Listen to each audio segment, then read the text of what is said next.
Apakah kajian di rumah itu hukumnya haram? Ini salah paham lagi. Ini pertanyaan sama dengan pertanyaan ahlul bid'ah. Ketika kita melarang, Ustadz bagaimana hukumnya baca Al-Quran di kuburan? Nggak ada contoh. Nabi nggak pernah baca Al-Quran di kuburan. Sahabat nggak pernah baca Al-Quran di kuburan. Para tabi'in nggak. Nabi suruh baca Quran di rumah dan juga di masjid. Apa kata mereka? Salafiyin melarang kita baca Al-Quran.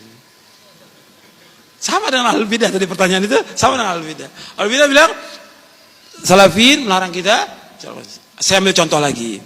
Ketika kita jelaskan bahwa perayaan Maulid Nabi nggak ada contoh. Ada nggak contohnya? Nggak ada contoh perayaan Maulid Nabi. Di zaman Nabi SAW, sahabat, tabi'in, sampai zaman Imam Syafi'i nggak pernah ada. Kemudian kita katakan nggak ada contoh. Ini perbuatan beda. Apa kata ahlul bidah? Oh, ini ahlus sunnah melarang kita mencintai Rasulullah. Betul nggak seperti itu? Ini orang-orang Wahabi ini melarang kita mencintai Rasulullah. Mencintai Rasulullah hukumnya apa? Wajib.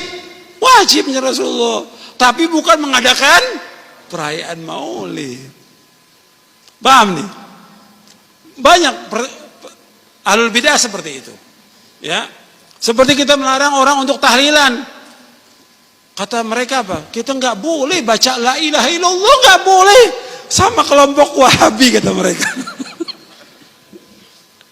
Jadi yang kita katakan tahlilan nggak ada contohnya, nggak ada contoh, nggak ada. Dilihat dimanapun nggak ada. Bahkan Imam Syafi'i pun nggak pernah melakukan. Tanya kepada kiai mana contohnya tahlilan itu? Apa jawaban kiainya? Memang orang-orang salaf itu melarang kita baca la ilaha illallah. Padahal la ilaha illallah itu harus terus kita ucapkan.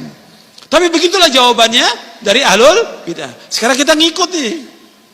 Saya katakan ngaji itu di masjid, bukan di rumah. Apa di rumah diharamkan? Karena antum lihat, maslahat di masjid dengan di rumah, maslahatnya di mana? Kan kita dikasih akal yang waras. Iya, disuruh berpikir. Ini masjid, antum lihat kan yang datang banyak ini masjid. Semua orang bisa datang. Tapi kalau di rumah, nggak enak kan orang. Saya nggak diundang, masa saya mau datang? Tadi dianggap saya pengen makan lagi di rumah itu. Iya nggak?